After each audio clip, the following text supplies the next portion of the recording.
Hola a todos y bienvenidos a un nuevo episodio de Presunto Podcast. Yo soy Sara Trejos y hoy vamos a continuar con nuestra serie de episodios magazines. Específicamente hoy queremos tratar dos temas, la continuación del caso Ackerman Restrepo y la denuncia que hizo Vorágine.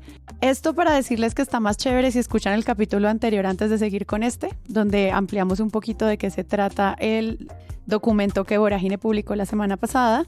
Y después queremos hablar un poco de nuestro gran debate de siempre desde que existe Presunto, que es la protección de la libertad de prensa. En este caso, el debate Petro-Medios de comunicación y la FLIP.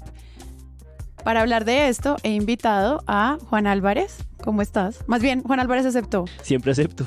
Sí. ¿El Google Calendar? El Google Calendar, sí. Hola, buenas noches. ¿Cómo están? Bien, Juan, ¿y tú? Bien, con una lechona no patrocinada por el barrio, pero sí conducida con nuestro amigo Iván Ospina, que nos llevó al Festival de la Lechona. El Festival de la Lechona debería promocionar Presunto. Sí, total. Un saludo a todos los lechoneros de la zona. Y ese que acaban de oír, ya saben quién es, Andrés Páramo. Hola, ¿cómo están? Wow, el episodio que se nos viene, ¿no? Antes de comenzar, queríamos continuar con nuestra alianza con el equipo de Fondo Acción. Como ustedes ya saben, Fondo Acción es una organización no gubernamental, también un fondo privado que se ocupa de dos grandes tareas, la niñez y el medio ambiente. Y entonces van por todo el país y distintas comunidades y regiones y municipios encontrando proyectos, construyendo relaciones, diálogos para impactar como en esa escala capilar distintas comunidades. Ellos tienen un podcast que se llama Perifoneando y queríamos hablar del segundo capítulo de un seriado que se llama Cuatros ritmos llaneros y mucha fauna. Uy, ¿qué es esto? ¿Radio en vivo? Sí, miren cómo está, parecemos una obra de teatro. Con un guión. En este episodio, ellos entrevistan a Laura Miranda, que es la directora de la Fundación Cunaguaro. Ella es una estudiante de ecología que llegó a Bogotá y se dio cuenta de que la gente no sabía qué era el Casanare. Y eso le hizo pensar en un proyecto de más de 10 años en donde vinculan, para no darles muchos spoilers, el ecoturismo y la música.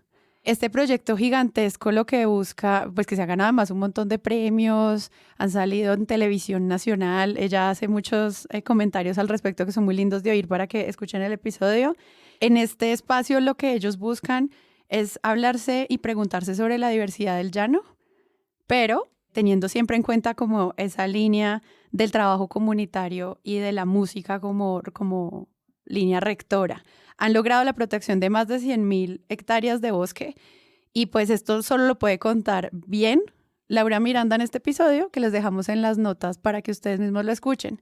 Como siempre, es una invitación a que comentemos qué les pareció y pues obviamente muchísimas gracias al equipo de Fondo Acción por este proyecto.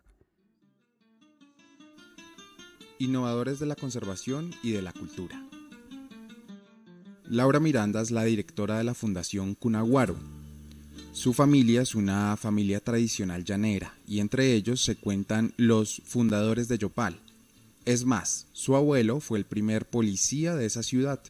Ella solo salió de los llanos para estudiar. Fue ahí cuando su orgullo por las raíces más floreció. Óscar Orrego, coordinador de conservación en Fondo Acción, habló con ella. Sí, yo creo que es un episodio más en donde ocurre esto que les contábamos la vez pasada y es que el Fondo Acción está muy convencido y hace un trabajo muy riguroso por intersectar, por mezclar estos asuntos de conservación con dimensiones culturales y artísticas. Uh-huh. Básicamente lo que se preguntan en este seriado es, listo, conservemos, pero ¿cómo hacemos para conservar de manera innovadora? Y la innovación, como pues para los que nos gusta este tema, no es solamente pensar cosas nuevas, sino encontrar cómo los lenguajes diversos pueden crear proyectos. A partir de lenguajes que ya se conocen, se pueden crear proyectos nuevos. No necesariamente como voy a crear una app. Sí, no es tecnología. No es tecnología. Que es lo que siempre la gente piensa cuando piensa en innovación. Es como tecnología, es ese fetiche. No. Exacto. Es innovar a partir de conocer lenguajes nuevos, como la música, en este caso, el ecoturismo y otras cosas. Entonces, vayan y lo oyen. Saberes además mucho más locales. Juan, ¿de qué no vamos a hablar hoy?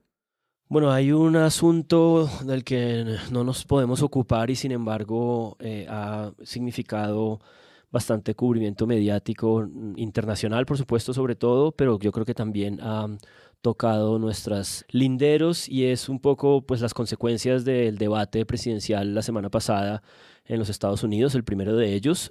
Siempre se estuvo ahí como manejando en la prensa que era un debate al que Donald Trump no quería asistir, dadas los últimos meses sus reveses, digamos, ante la justicia.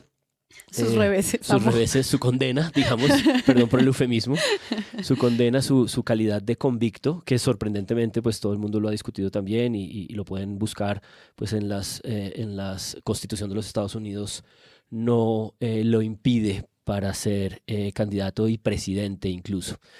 Y también ese debate presidencial pues fue un episodio, digamos, de espectáculo televisivo y también como de conflicto dentro del Partido Demócrata, porque podría haberse reseñado con el hecho de que Donald Trump nunca contestó a las preguntas que le hicieron, siempre volvió a los 3 temas que le interesaban: economía, inmigración, crimen, pero eso pasó completamente por un lado, porque pues el episodio y el hecho como central cubierto y discutido durante las siguientes 3 días de manera profusa fue pues la condición, digamos, de salud y de capacidad cognitiva y de capacidad expresiva del presidente Biden, hasta el punto de que eso pues terminó conduciendo a que haya sectores demócratas que estén contestando el cubrimiento de este episodio con la idea de que no puede ser candidato presidencial. Una persona que está en un estado tan deteriorado como de capacidades cognitivas, de capacidades comunicativas. El debate empieza y en las primeras 2 oraciones que tienen que ver con la economía, Biden empieza a mezclar palabras muy, muy delicadas hasta llegar a un punto en el que directamente tira frases como incomprensibles. Eso produjo pues una discusión muy, muy grande. On the total initiative relative to what we're going to do with more border patrol and more asylum officers. President Trump? I really don't know what he said at the end of that sentence. I don't think he knows what he said either. Look, we had the safest border in the history of our country. En el debate después las cosas un poco se estabilizan, pero pues esto que se venía discutiendo, cubriendo sobre la edad de estos 2 candidatos, la condición, digamos, de delincuencial condenado de uno, el hijo de Biden también siendo investigado y siendo condenado también, un cubrimiento que iba por esa dirección y que más o menos hablaba y rozaba las edades, terminó completamente volcado a esta discusión sobre pues esa condición de salud cognitiva esa condición de salud cognitiva del presidente Biden y creo que eso está apenas empezando en sus repercusiones. Yo vi un sketch de Jon Stewart que él volvió al Daily Show. Genio. Un genio, sí, sin duda. Un genio, de todas formas, un genio gringo, pero... Blanco y gringo. Exacto, como que él me parece que da a entender la desesperación que se siente en este momento en Estados Unidos por esa cuestión. Él dice, los 2 candidatos a la presidencia necesitan esteroides, digamos. Él tiene una expresión en inglés que son estas drogas que mejoran el rendimiento físico, pero para un debate. Yo creo que él se refiere un poco más a Biden que a Trump, pero pues los mete a los 2 en eso, como necesitamos que los candidatos tomen drogas para mejorar su rendimiento. Y esto pues es un chiste. Claro. Jon Stewart es un comediante político.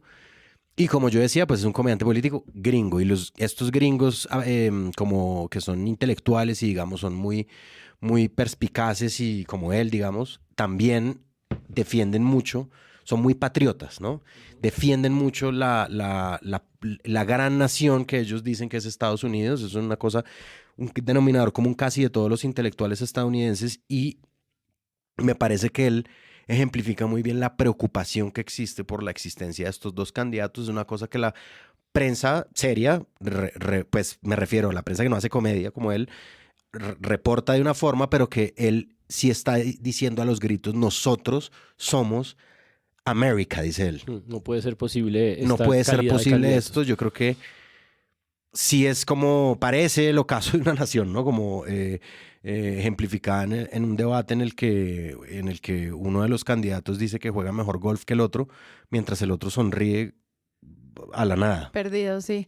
Hay algo que quisiera dejar sobre el cubrimiento de este tema del que no vamos a hablar. Y es que dependiendo del alineamiento político de los medios, un candidato arrasó y otro candidato perdió, un candidato arrasó y el otro perdió. Pero cuando uno ve el cubrimiento de la prensa internacional, los titulares son como lo que está diciendo Páramo, Estados Unidos en vilo.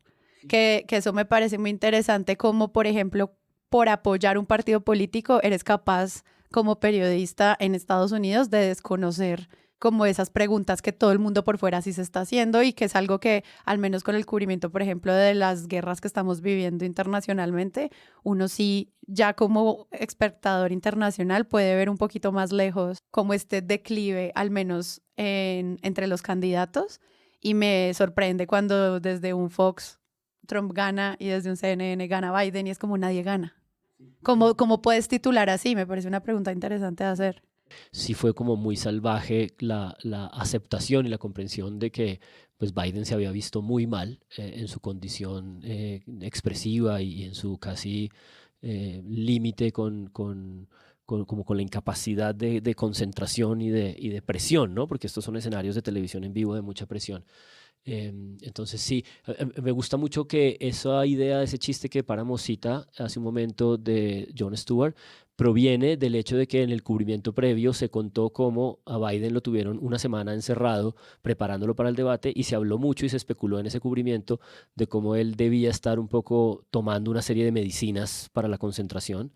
Y entonces es a raíz de ese hecho puntual que aparece la comedia, el chiste y sobre todo un sketch completo sobre la expresividad corporal de ambos candidatos que creo que fue una lectura pues muy Es la acertada y lectura muy que se graciosa. hace siempre en los debates. Sí, pero sobre Les todo... hubiera ido mal o bien con esto, también se habría leído mucho la performance de ambos. Sí, pero como en este caso, el caso de Biden fue pues que prácticamente entró como arrastrándose, ¿no? De la tensión que había, pues, hubo como mucho énfasis en esa desfiguración facial de Una no cantidad. concentración. Sí, No, es que los memes. sí. Me encantaron los memes en los que comparaban el tipo de drogas que ambos estaban consumiendo. Gracias, Internet.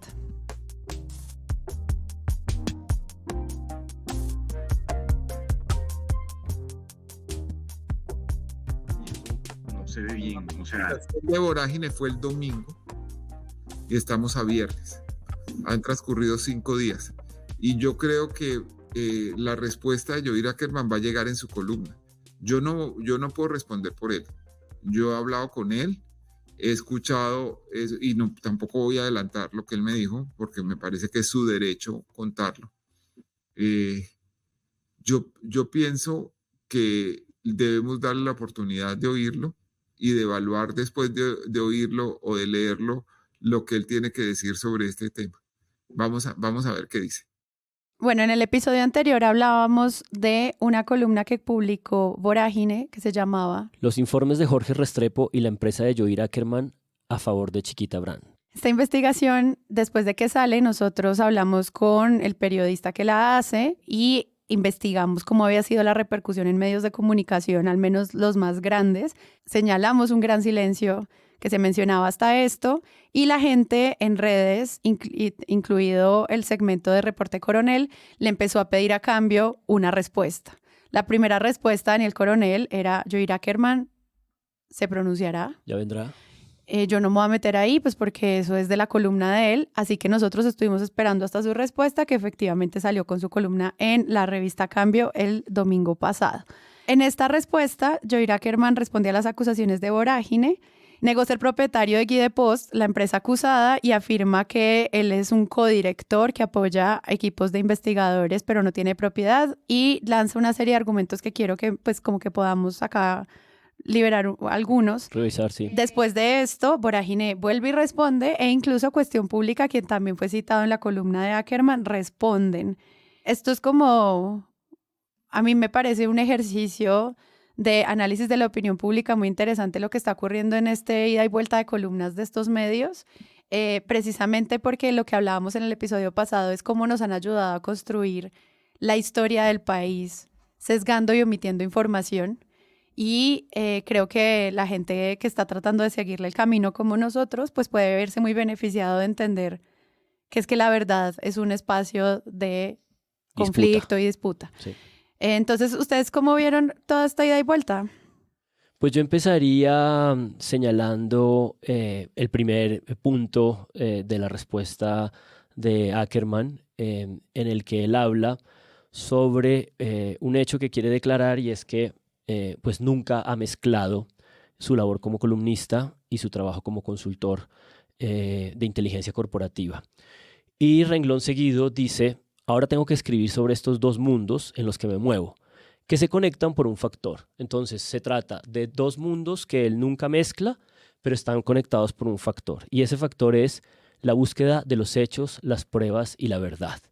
Y entonces, pues yo me pregunto, ¿cómo es que una persona que vive de la información, de los contactos, de las investigaciones, de los informes y los documentos y las pruebas que le pueden entregar, puede sostener que estos dos mundos no se le mezclan, ¿no? Ujú. A mí me resulta como una especie de oposición ontológica, para usar parte de sus nociones y categorías expresadas en el propio Es informe. que es como si tú llegaras acá presunto a decir lo que has dicho de la fiscalía, pero en tus libros dijeras las maravillas que ha hecho por los sistemas de Sí, justicia. o no contara que al mismo tiempo yo estoy investigando esos asuntos por razones personales, ¿no? Es decir, Hmm. ¿qué es lo que me estás contando? Que existe ¿Cuál un es la teléfono, transparencia ahí? que Sí. existe un teléfono en el que tú recibes información y en ese teléfono la información que recibes es para tu tarea de corporación de inteligencia corporativa, y hay otro teléfono que es en el que recibes información para los temas de tu columna, y que tú tienes los teléfonos divididos en tu cerebro de tal modo que tu trabajo con la información y todas las cosas que te llegan no se mezclan, porque llega por un teléfono una cosa y la que llega por un teléfono tú solo la usas para una cosa y la que llega por el otro teléfono llega para la otra. Entonces yo creo que ahí hay como una gran hipocresía estructural Sí. de tratar de decirnos que él tiene una manera de no mezclar esos dos mundos. Es por supuesto evidente que una persona con una tribuna de su tamaño, con unos respaldos como los que tiene, con una figuración que ha construido, eso hace parte del know-how y de su marca y de su valor como individuo y como investigador para su otro trabajo corporativo. Entonces, ese primer elemento sobre la no mezcla de los dos mundos, pues no se lo compra nadie. Sí, incluso cuando hay personas que usan el concepto de acá hay un conflicto de interés, por tanto yo no entro ahí. Hay un momento en el que nosotros también preguntamos en esta ética de la información, ¿qué significa yo no entro ahí? Ujú. ¿Me retiro de la empresa durante esos 5 años de investigación y luego vuelvo? ¿O no entro ahí, no denuncio los sistemas antiéticos que estamos llevando a cabo? Como que no queda tan claro cuando él habla de conflicto de interés y cómo no entra él en estas investigaciones, eso cómo lo pone a él como director o codirector del espacio. Sí, yo leí varias veces este autoperfil que hace Joel Ackerman sobre sí mismo. Eso es la columna que él llama de opinión. Es un perfil que él hace de las bondades que le ha hecho a este país. Yo creo que Joel Ackerman sí se ha metido en serios problemas por sus denuncias en las columnas de opinión. Ujú. Pero eso no tiene nada que ver con lo que estamos discutiendo acá, lastimosamente, como que nada, absolutamente nada. Es decir, él dice, yo he denunciado la parapolítica, a mí Álvaro Uribe me ha amenazado, todo eso es cierto y se ha reconocido, digamos. Yo no recuerdo expresamente que en este podcast lo hayamos hecho, pero probablemente sí, no estoy seguro. Pero eso, ¿qué tiene que ver con esto? Yo no entiendo muy bien la columna de opinión, él la anuncia pues como suelen hacer los columnistas de Cambio por sus redes sociales en un videíto. Y uno llega y se encuentra con eso, él habla que él no tiene nada que ver con el informe y defiende el informe. Eso es increíble. Es decir, cuando él empieza la columna de opinión diciendo yo tengo dos vidas, él abre la columna diciendo nunca he mezclado mi labor como columnista de opinión con el trabajo que hago como consultora en temas de investigación. Acá lo hace, es como bienvenidos. Esta es mi primera vez que lo voy a hacer defendiendo el informe de mi empresa. Yo no, o sea, es decir, a mí me parece coherente, digamos, que Joel Ackerman defienda un informe investigativo que hizo un colega de él, un socio de él, como presidente para Latinoamérica de una empresa que le hizo un reporte técnico a favor de Chiquita Brands. El problema de eso es que estamos hablando de Chiquita Brands. Es que yo de verdad... Es indefendible. Está Sí. como fingiendo una demencia muy extraña porque es como... Y defiende el informe, lo reivindica, habiendo en este momento una condena en contra de Chiquita Brands para indemnizar a unas víctimas de familiares que fueron asesinados por los paramilitares, probadamente financiados por Chiquita Brands. O sea, no me parece cero grave, ¿sí? Como trata de hacernos entender sus colegas, porque los colegas también salieron a decir, ay, Ami, yo te entiendo. O sea, es decir, no tuitearon eso, pero casi. O sea, y hubiera sido más honesto, Ami, yo te entiendo y te apoyo. Entonces sí, él sale con esta columna de opinión, autoperfil, mezclando sus dos labores y no respondiendo absolutamente nada. Y aparte, además, un poco diciendo que la investigación de Vorágine es floja, ¿no? Como que eso sí es un relato. Me parece impresionante lo que hace Joel Ackerman. Como, no, y entonces esto que está bien cargado y entonces escogen 10 páginas de un informe de 56 y es como, pero Vorágine probó que los que escogieron fragmentos de testimonios de paramilitares fueron ustedes. Es decir, ¿cuál es esta especie de juego que no entendemos muy bien? Yo, pues sí, esto es lamentable, digamos, y la verdad es muy triste estar hablando en estos términos, pues, de un colega como Joel Ackerman, que sí ha dado batallas. Es increíble, pues, que no haya una honestidad más grande en estos temas. Yo creo que en ese elemento, luego vuelvo a otro que está antes, pero en ese elemento sobre su defensa del informe, que ciertamente es lo que decide hacer, bueno, aparece toda esta idea de que es técnico y no tiene ideología, Sí. que se le puede criticar por la metodología, por la lectura de datos y análisis, que es un poco lo que ocurre en la confrontación judicial. Hace la denuncia que yo creo que puede ser algo discutible acerca del titular, de la manera como el titular Sí. conduce a algo. Que Voragine luego responde y dice, es verdad. Sí, luego vamos allá. Es decir, estoy como reconstruyendo ese argumento de la defensa, luego habla de las pruebas, no dice nada de la línea del tiempo, que es como la gran observación que Voragine le hace. Toca el caso de Raúl Hasbún. El final de esta defensa del artículo, del informe, dice lo siguiente. Después de las reuniones con algunos abogados estadounidenses, sus declaraciones cambiaron para decir que no eran extorsiones, sino pagos voluntarios y que la relación entre las Convivir y las AUC eran de público conocimiento. Está un poco poniendo de presente el testimonio que ellos destacan. Y luego dice, pero ese no es el objeto de esta columna. Es como, no, ese es el objeto de la conversación, amigo. No puedes presentar tu defensa del informe y luego considerar que con un espacio tan grande que tuviste, una semana entera de concesión de tiempo para contestar, que luego entendemos tiene que ver con que necesitabas consultarlo con los abogados porque pues todas estas cosas ustedes saben que se están moviendo en un hilo muy fino. Y cuando terminas tu defensa y llegas al punto clave, y es el problema del tiempo, y es que no es posible sostener que entre 1995 y 1998, que es la fecha que ustedes eligen en su informe para decir que ahí sí ya podía ser público el conocimiento del vínculo entre las Convivir y la UC, ustedes de eso no van a hablar. Pero este no es el objeto de esta columna. Es como, bueno, tocas una parte y la parte más delicada de la investigación de Voragine la dejas a un lado. No, yo creo que el centro de todo esto es lo que estaba diciendo Páramo ahorita, y es que las omisiones y falsedades de este informe, que él luego defiende. Yo entiendo que haya hecho el informe corporativo y entonces se lo vendieron a esta gente y todos ganaron un montón de plata y bueno, pero ahorita que estás recibiendo la acusación no es el lugar para defenderlo otra vez, teniendo en cuenta que todas estas pruebas fueron presentadas para defender a una empresa que afecta a las víctimas que están en juicio. O sea, es que centrarse, me encantó cómo lo planteaste como un autoperfil, porque es que centrarse sobre él es seguir desconociendo que es que aquí hay gente en juego. Esto no es sobre él, es sobre la forma en la que estamos relatando nuestra historia. A mí sobre este asunto como de que él está jugando a hablar de él mismo, hay un momento que me enervó muchísimo de la respuesta, que es cuando, bueno, está terminando de plantear el principio de su texto y en un momento hace un gesto performativo que me jode mucho, porque creo que habla de esta hipocresía detrás de todo esto, y es que dice, bueno, como yo nunca he mezclado estas cosas, pues estas columnas mías son de completa independencia, ni siquiera los abogados que duré una semana consultando saben nada de lo que voy a decir aquí, porque aquí solo estamos ustedes y yo, refiriéndose a sus lectores, ¿no? Entonces es como que él tiene mucha conciencia de esa relación construida con esos lectores y de esa tribuna y del valor de esa tribuna, y es muy, muy difícil de sostener que este tipo de tribunas con semejantes respaldos y con semejantes circulaciones de información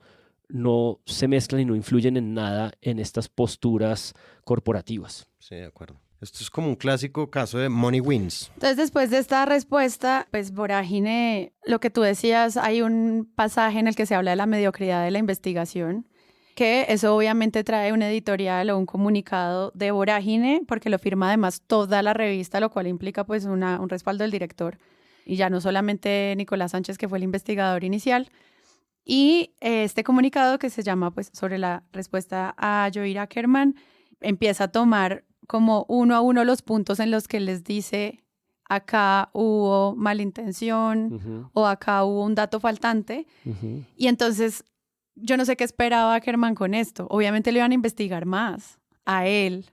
Como que esa denuncia inicial termina en que le hagan investigaciones mucho más grandes y pues estos periodistas, nos lo contó José Guarnizo alguna vez que vino acá, no les da pereza leerse un montón de sentencias, documentos, certificaciones de Cámara de Comercio, compra y venta, no sé cómo hacen en ese camino investigativo y lo que logran es sacarle cada frase un nuevo dato que contrarresta la defensa. Y enfatizar algunas cosas, ¿no? Porque yo creo que la respuesta de Vorágine es muy completa, es muy precisa, y yo enfatizaría también al mismo tiempo dos cosas. El hecho de que Ackerman no se refiere a lo sustancial, ¿no? Exacto. Que es ese punto en el que dice, bueno, aquí llegó el problema grave y es si, esto no voy a hablar si hoy se igual. podía saber si las Convivir, las AUC tenían una relación estrecha para 1999. Y pública. Y ahí decida que de esto ese no es el objeto de esta columna. No es. Y Vorágine se da cuenta muy bien de eso y empieza señalando eso. Y lo segundo, muy, muy delicado, es que parte de la defensa de Ackerman es el testimonio de Raúl Hasbún, porque es un testimonio sobre el que ha habido una disputa judicial, en el sentido de que hay versiones que dicen que pudo haber recibido dinero y tal. Entonces Ackerman centra su defensa en ese punto y Vorágine muestra con mucha sencillez cómo en el propio informe de Guidepost Solution, cuando ponen en entredicho el testimonio de Raúl Hasbún, terminan diciendo no hay pruebas para señalar que Hasbún haya recibido dinero, ¿no? Entonces, en el propio informe de su empresa corporativa no hay elementos concluyentes. Y yo creo que lo que Ackerman está haciendo es apelar justamente a la desconcentración y a la poca atención que la gente le puede prestar a esto, montando un caso muy grande alrededor de un punto que ni siquiera en el informe de su propia empresa es sólido. Aparte, la respuesta de Vorágine fue muy rápida, es decir, la columna de Joy Ackerman salió a las 6 de la mañana como él lo había anunciado y luego Vorágine sacó muy rápidamente un artículo más o menos haciendo el ejercicio periodístico que Ackerman no hizo. Es decir, cuando yo vi respuesta de Joy Ackerman, yo pensaba que él iba a empezar a desmentir cosa por cosa el artículo de Vorágine. No, simplemente dice que escogen unos apartes y que no sé qué, es decir, muy general, y reafirmándose nuevamente en lo técnico, en la verdad, en los hechos, etcétera, etcétera. Vorágine, en cambio, la respuesta que Vorágine le da, y en esto sí de verdad me parece que José Guarnizo es muy valiente, yo creo que es muy valiente porque el silencio del gremio periodístico en este caso ha sido contundente. Estruendoso. Entonces yo creo que sí está como nadando en un mar difícil, me parece a mí, como que grandes representantes del periodismo nacional salieron a defender a Joy Ackerman y Guarnizo sale con esta respuesta en Vorágine.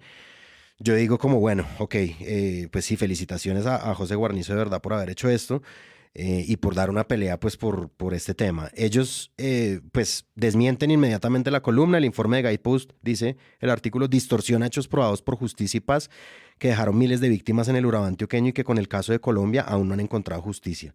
Las omisiones que él no menciona en su columna fueron presentadas en un juicio que tendrá consecuencia para las víctimas. Sí, digamos como que se refieren un poco a la respuesta, pero ya con unos fundamentos, digamos, como vean, en Justicia y Paz dicen esto, lo de Hasbún es tal cosa.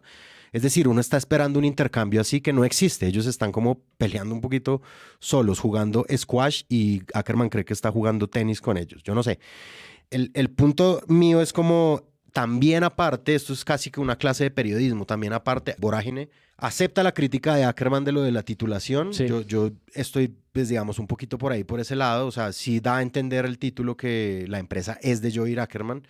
Y que él es socio. Y probablemente eso llama a muchos lectores, evidentemente. Y ellos mismos lo aceptan y dicen, bueno, listo, entonces aceptemos la crítica, hagamos esta autocrítica. ¿Qué tal tu autocrítico? ¿Qué tal? Que es lo que yo estaba pidiendo ahorita también. ¿Por qué Sí, no nos sí. devuelves la bola? Porque Claro. de Porque verdad, no te revisas un poco. Que eso es donde yo creo que empieza a conectarse con el asunto de la flip. No voy a saltar ahí, lo dejo ahí. Y hay otra cosa muy importante en la respuesta de Vorágine, y es que hubo una conversación entre Vorágine, el periodista Nicolás Sánchez, y Ackerman antes de las publicaciones.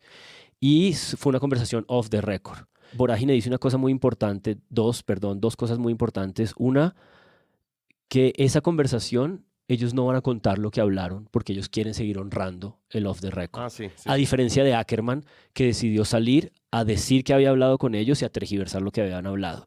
Y hay una cosa clave ahí, y es que en esa conversación, lo más natural, cuando a ti te llamen a preguntarte por este informe, es que tú digas, no lo conozco. Si eso es lo que después vas a decir en tu defensa. Y Ackerman no les dice a ellos, previa a la publicación de Vorágine, que él no conocía el informe. y solo sale a decirlo ahora como parte de su argumentación y de su defensa. Y eso es muy extraño. Sí. ¿Por qué en una conversación en la que te están preguntando sobre eso y el primer elemento de conocimiento es yo no conocía el informe, no se los dices y sí lo dices después en tu defensa pública? Ujú. Yo creo que aquí también está en juego una cosa que mucha gente en las redes sociales, esas redes sociales que muchas veces desprecian como bodegas según lo que les convenga, pusieron de presente, y es el pasaje de la Comisión de la Verdad sobre los medios de comunicación.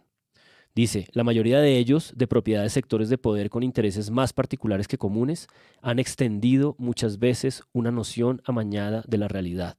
Han ocultado otra parte y se han ensañado con otros sectores o poblaciones, produciendo una noción fragmentada e irreal del país. Esta es muy difícil de comprender, especialmente para aquellos sectores con menores capacidad de análisis y para aquellos incapaces de escuchar otras posiciones. Por años, la narrativa de muchos medios se ha construido sobre la base de epítetos más que sobre explicaciones exhaustivas. Y yo creo que aquí parte de lo que ha faltado es como una capacidad de explicación y de comprensión de lo que se les está reclamando.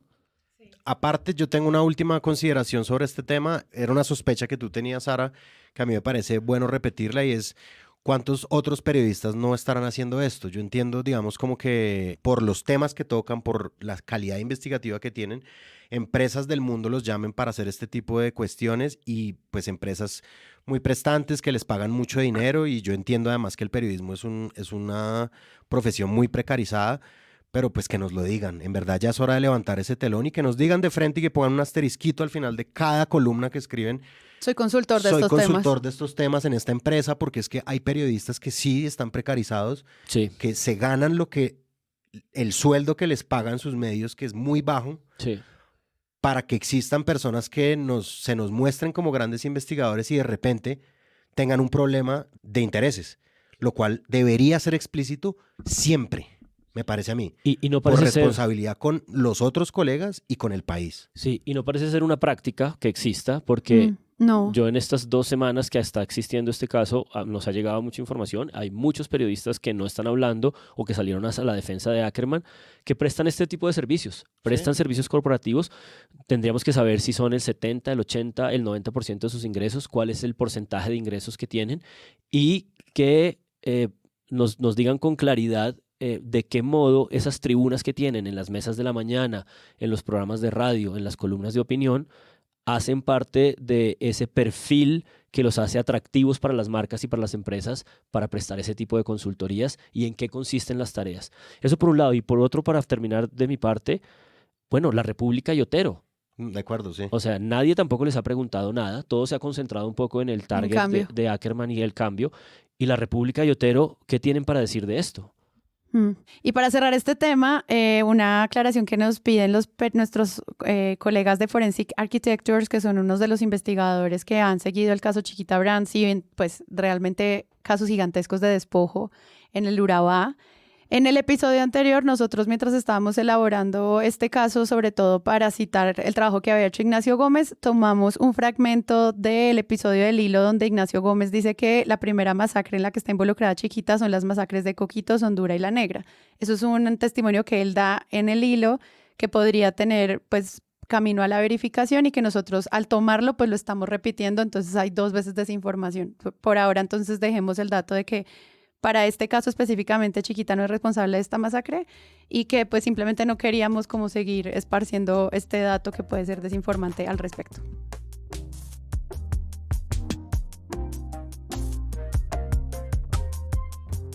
Ayer el presidente Petro responsabilizó a la prensa por haber enviado a Laura Sarabia a una unidad de cuidados intensivos. El hospital dijo que no había tales cuidados intensivos y la FLIP protestó por la estigmatización, pero el presidente remató con un trino. Miguel Ángel. Mónica le respondió atribuyéndole al ex vicepresidente Francisco Santos la orientación de la Fundación para la Libertad de Prensa, a la que ese político de la ultraderecha renunció hace 22 años. Hablamos con su actual presidente. Volvemos al tema Petro, los medios. Esto es como una cronología de desespero, la que me da a mí. Sí, a Páramo también. Es como Duró ya. toda la tarde emputado.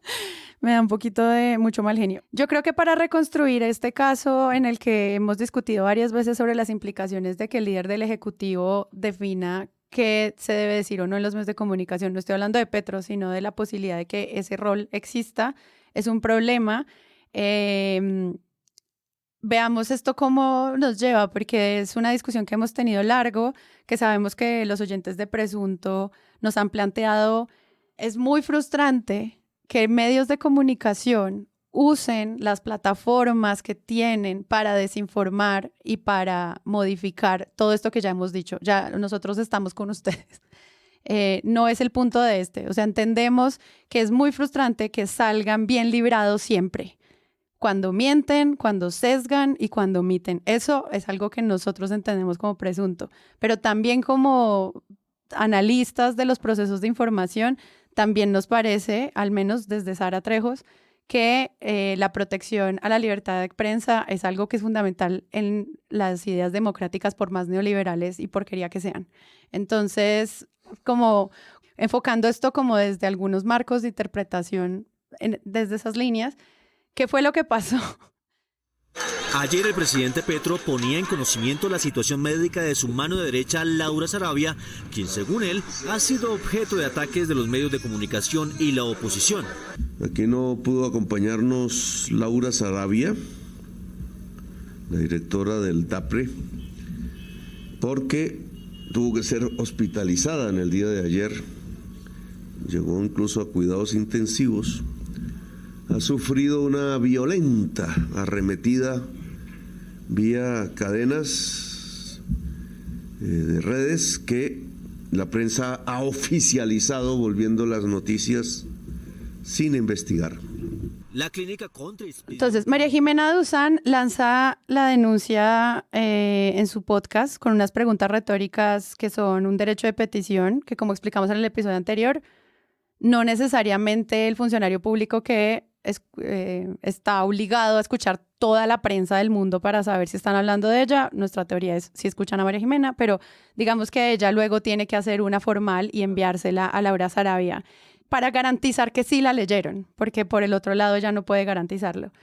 Ella hace este envío y después de esto hay un anuncio del presidente que dice que Laura Sarabia está en cuidados intensivos a causa del nivel de estrés al que la están llevando los medios de comunicación, y en ese momento, pues Petro habla de que esto es como un periodismo sesgado que quiere acabar con él y le llama periodismo Mossad.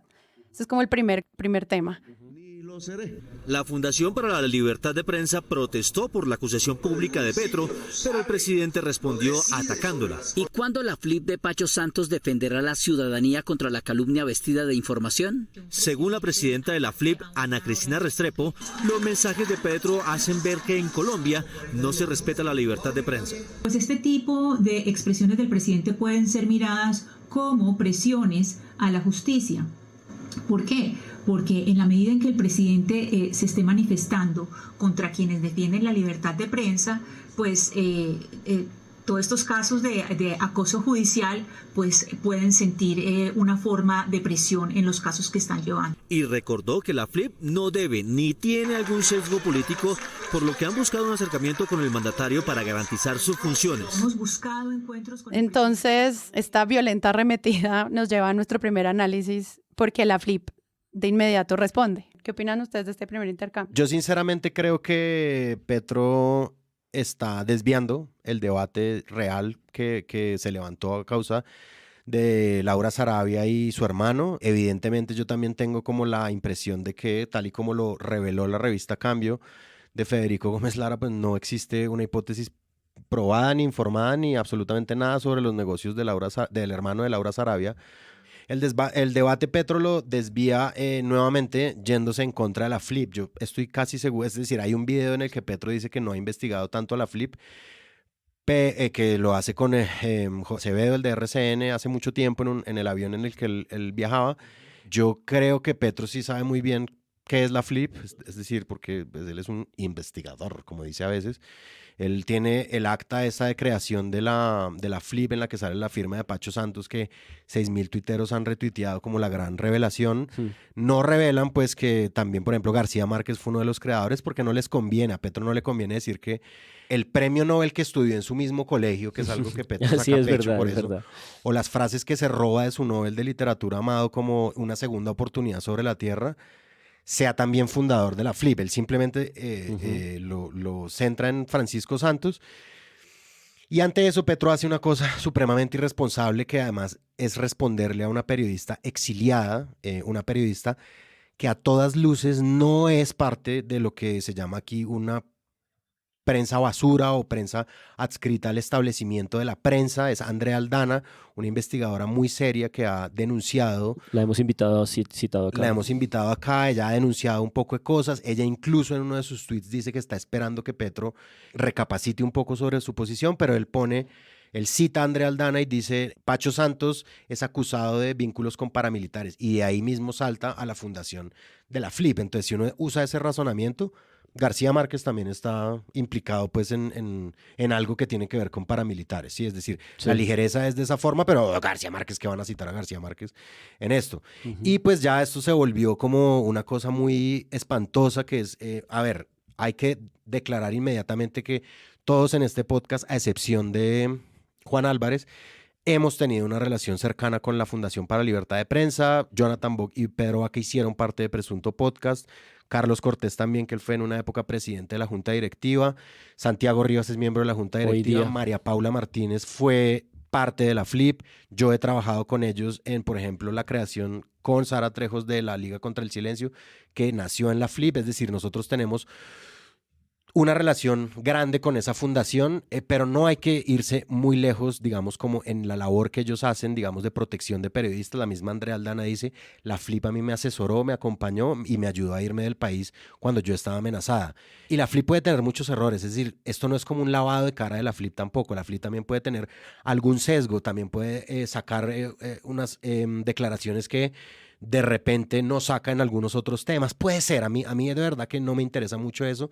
Tampoco me interesa mucho fijarme en los grandes hallazgos que hacen estos tuiteros anónimos pues de las redes sociales, que le dicen a uno: oye, despierta, es que los grandes medios son de grandes corporaciones. Gracias, marica, yo no sabía, huevón, que los medios... Tengo un podcast de crítica de medios y no sabía eso. En fin, yo creo que en toda esta maraña, en verdad, yo vi un meme como muy revelador de la ignorancia, que es como Vicky Dávila, sale Vicky Dávila, alguien le dice a Vicky Dávila: tú no puedes decir eso, y ella dice: sí puedo, y sale certificada por la FLIP. Eso es lo que, la mentira que están esparciendo. Al presidente Petro le molesta mucho las mentiras que se hacen en su contra y que la prensa dice en su contra, pero no las que él mismo fabrica y las que él mismo pone en la palestra pública en su Twitter. A él no le molesta eso. Entonces, pues es como si la FLIP diera certificados de entrada al mundo del periodismo, cosa que no hace, y ya tenemos que dejar de inventarnos eso porque es mentira. Es decir, y Francisco Santos no hace parte hace 20 años de la FLIP. Entonces, Dios mío, es bien molesto esto, la verdad. Como que es un debate que está supremamente gastado además, y que sí me parece que genera una violencia en contra de algunos periodistas. Yo no puedo creer que unas personas que se suponen que son aliadas del progresismo se vayan contra Andrea Aldana. Eso es ridículo, digamos.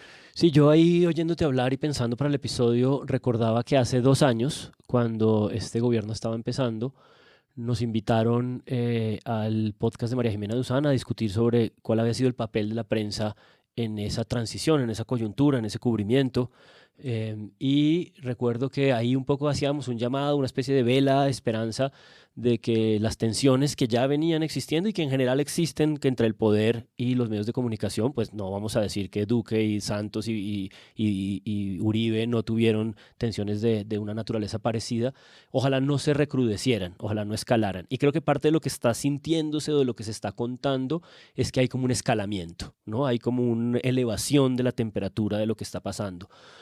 Porque se van mezclando cosas, porque aparecen estos epítetos de periodismo Mossad, porque este ensuciamiento con la idea paramilitar, que es un poco lo que también está sonando con esta discusión distinta del informe y la investigación de Vorágine, se vuelven como cosas que se quieren mezclar y que se quieren desviar, y me parece que no es gratuito que haya como una crispación y una sensación de que la temperatura se está elevando, y eso no le favorece a nadie, no le favorece a un gobierno que quiere una comunicación más justa y no le favorece a una prensa independiente o corporativa que necesita tener protección y tener sus nombres no estigmatizados para poder seguir prestando su servicio público. Hay una cosa muy, muy terrible de este retrato que se está tratando de hacer de la FLIP, y es como el desconocimiento de que en realidad a la gran mayoría de periodistas que necesitan ayuda en este país son los periodistas obreros regionales, periodistas que están dentro de esos mismos medios corporativos pero que están precarizados, que no ganan, que no tienen las asesorías que pueden alcanzar periodistas que están en mesas de la mañana o periodistas con columnas de opinión prestigiadas, como el caso de Ackerman. Es decir, el 90% de los periodistas de este país son reporteros que van y hacen un trabajo de campo difícil, duro, y cuya estigmatización, al estigmatizar la organización que existe para protegerlos, mal que bien, lo que sea que alcance a hacer la FLIP, es lo que hay. Y presta un servicio muy grande a esa masa, si quieren, de periodistas reporteros amenazados, y por lo tanto pues es un desperdicio democrático estar haciendo el trabajo que se le está haciendo. Quería sumar a lo que acabas de decir, que son un promedio de más de 500 periodistas al año. Y la gente amenazados. Ahí están, los índices también de asesinatos a periodistas son altísimos, y esa debería ser el centro de la conversación, a la luz de quién debería proteger a esos periodistas asesinados, pues para prevenir obviamente que estos sistemas estructurales de violencia lleven a que la prensa desaparezca a esos niveles. Pero 500 periodistas al año, y es muy triste cuando la conversación de defensa a estos periodistas se centra en la protección de 3 o 4 que dicen barbaridades y mentiras, y que la gente crea que solamente entonces la FLIP trabaja para proteger eso. Sí. No. Que eso es una de las líneas que se está tratando de construir. Es mucho más amplio. Claro. Y hay algo que quería retomar de la columna de Ana Bejarano, en cambio, que dice la FLIP es de todos, donde ella lo menciona, y es algo que me gusta lo que dice Páramo, de Petro sabe qué es la FLIP. Pero Ana vuelve y le dice, yo sé que a usted le han explicado qué hace la FLIP un montón de veces, igual se lo vuelvo a explicar. Y en una parte ella menciona, la misión de la FLIP es proteger el periodismo. ¿Qué significa eso? Es proteger a los periodistas, no es regular y evaluar la calidad de lo que hacen. Y eso creo que son palabras que son importantes. La presidenta actual, Ana Cristina Restrepo, e información que tenemos de otras presidencias y gestiones anteriores, tenemos claro que la FLIP ha buscado a Petro para sentarse a tener esta conversación, a decirle en qué consiste y por qué, a pesar de no ser una organización no gubernamental, convendría una conversación y una alianza justamente para fortalecer esas posibilidades de cuidado de los periodistas. Pero paralelo a esto, yo creo que también es importante decir, y era parte de lo que Páramo estaba tocando, pero no terminó de redondear, es que este fin de semana la investigación central de la revista Cambio profundiza en este asunto de los Sarabia, de Laura y de su hermano, y dice cosas como la siguiente. Las unidades investigativas de todas las salas de redacción en el país han estado dedicadas a encontrar una prueba reina que involucra al hermano de Laura Sarabia en una indelicadeza o incluso con un delito. Hasta ahora, esa prueba no ha aparecido. Más adelante dicen, ellos reseñan 4 reuniones. En la 4ª reunión, con las mismas fuentes que tienen y con la información que han construido de quiénes son los que se están reuniendo, qué empresario, qué persona, ellos mismos tienen que reconocer lo siguiente. La última de las reuniones fue en el lujoso apartamento de Carlos Niño en el norte de Bogotá. Ahí se reunieron el dueño de la casa, Andrés Sarabia, y el pastor Salcedo. La reunión fue citada por Sarabia, y en diálogo con Cambio, él aseguró que encaró a Niño y le dijo, no use mi nombre para gestiones en la agencia logística ni para relaciones públicas con el Estado. Y al final dicen, sin embargo, lo que sí puede decirse es que su actividad profesional es a todas luces inconveniente, mientras Laura Sarabia sea quien manda la parada en la casa de Nariño. Una nota que perfectamente pudieron haber hecho sobre los hijos de Juan Manuel Santos, una nota que perfectamente pudieron haber hecho sobre estas familias que son indelicadas, pero de ahí a lo que se estaba construyendo, que es un poco la historia de que los Sarabia son unos corruptos, pues todavía no es una información confirmada, y por lo tanto, pues sí hay una cosa muy delicada de que hay una investigación en curso que no se termina, sino que se va publicando en el curso en el que está, y sí va destruyendo nombres, y va destruyendo reputaciones, y va destruyendo sujetos. Pero es que esto que tú estás haciendo esto que acabas de citar, lo hacen periodistas que su trabajo es hacer ese seguimiento al poder y entender cuáles son esos lazos y tentáculos de manipulación de información para beneficio de privados. Eso lo hacen periodistas y lo acabas de citar de un medio. Eso no lo tiene por qué hacer la Fundación para la Libertad de Prensa, que es lo que la gente les está pidiendo. Claro. Y no estamos aquí lavándole la cara a los Arabia, sino que estamos diciendo insistiendo en la confusión que existe acerca de cómo a la Flip se le está pidiendo una cosa que también habla, lo hemos dicho muchas veces acá, de este sentimiento, de esta orfandad que la gente siente frente a una falta de tribunal de ética de los medios de comunicación. No, y yo creo que la gente, es decir, la gente tiene todo el derecho a estar indignada contra los medios de comunicación. Yo recuerdo mucho en el paro nacional, una mujer estaba enfrente de un CAI que Caracol Televisión estaba diciendo que estaba incendiado y ella decía muy ofendida, medios mentirosos. Acá está el CAI en pie sin un incendio.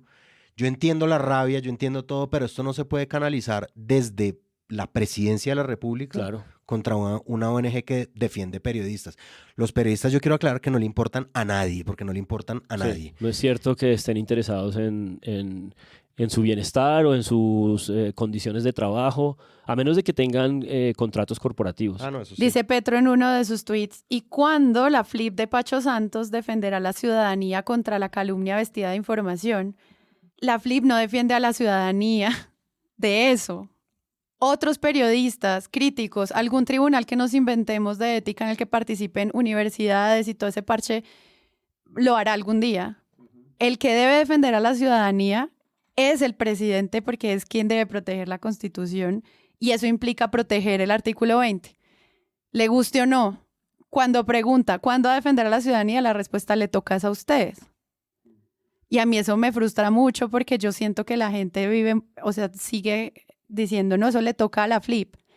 ¿En qué momento quieren que, no sé, los 20 abogados que trabajen en la Flip se encarguen de determinar qué es verdad y qué no? A mí eso me parecería también una falta de todo. No, además no tiene mucho sentido que la organización que tiene que velar por esa seguridad y esa protección de los individuos periodistas luego tenga un tribunal que al mismo mezcle entonces una variable que diga este periodista es más ético que este otro y entonces significa que debe tener más o menos protección porque se trata de salvaguardar su vida en un país profundamente violento. Entonces tampoco tiene ningún sentido que sea la Flip la que construya ese tribunal. Hasta cierto punto ese tribunal es la capacidad crítica y la capacidad de educación digital ciudadana de la gente para saber qué medio no tiene buenas prácticas y por lo tanto dejar de consumirlo. Como por ejemplo lo que le está pasando a la revista Cambio en redes sociales, donde mucha gente está diciendo me quiero salir de mi suscripción a raíz de la manera como han afrontado el caso Ackerman. Sí, la consecuencia que estamos buscando tiene que venir del pensamiento crítico. De la propia ciudadanía. Y de la propia ciudadanía. Y eso pasa por unos procesos de formación y tal. Nosotros aquí tratamos de poner nuestro granito, pero que un gobierno que es consciente y que tiene conocimiento de la labor de esa organización que cuida a los periodistas esté confrontándola y atacándola de esa manera tan aniquiladora es muy, muy decepcionante. Esperamos la pronta recuperación de la señora Sarabia para que también explique qué está pasando. Que además se probó, Noticias 1 probó con el informe de la clínica que nunca estuvo en cuidados intensivos. Yo quiero rescatar un tuit, esto ha sido una discusión sobre todo de redes sociales, de Pedro Arián Zuluaga, que es crítico de cine y periodista. Lo habrán graduado pues de ultraderecha, pero pues no lo es, evidentemente habría que revisar pues su timeline un poquito para darse uno cuenta que está lejos de ser de derecha, ¿no? Él dice, muchos análisis del periodismo que se hacen desde la izquierda, aunque parten de un reclamo legítimo por cuestionar la propiedad de los medios, a veces incurren en el puro terreno de la fantasía. Imaginan a los periodistas como zombies gobernados por un poder invisible. Es una idea atractiva pero bastante falsa. Es falsa porque solo ve una cara del periodismo, la de los dueños de los medios, la del gran capital, y borra de la ecuación una paradoja progresista a los trabajadores. Total, que es un poco lo que pasa también con las personas que nos reclaman de que no estemos diciendo siempre una única idea y es que la prensa es profiláctica del liberalismo y punto. No lo decimos porque justamente hay un montón de gente que trabaja y que hace investigaciones y hay una decisión generacional y hay una disputa y esa disputa es la que hay que tratar de entender y reseñar con delicadeza y matices y precisiones.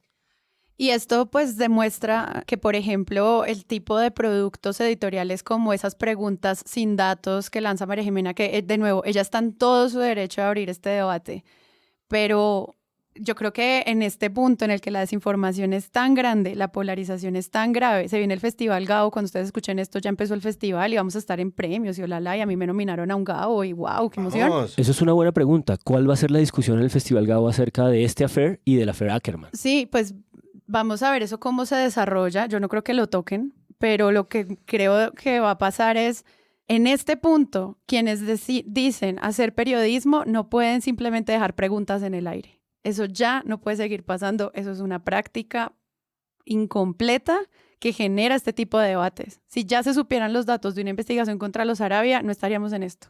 Claro. Pero eso de lanzar preguntas al aire y ya, me parece una práctica increíblemente irresponsable porque, de nuevo, si yo fuera la profesora, no le recibo esa tarea. Lo siento. Y escuchen Los Guardianes de la Espada, podcast nominado al Premio Gabo a Mejor Proyecto de Audio. Estuvo entre los 10 mejores proyectos de audio. Jaja, aprovecho ahí la cuña. Estuvo lindo.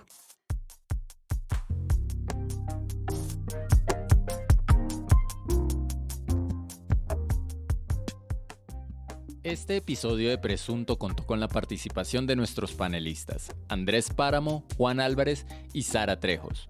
La postproducción es de Rodrigo Rodríguez, yo, y Sara Trejos. El collage para este episodio fue creado por Santiago Rivas. La marca fue creada por Dulce Studio. Presunto es un proyecto de Sillón Studios. Producción Paula Villán, estrategia de marketing Laura Oviedo. Gracias por escuchar.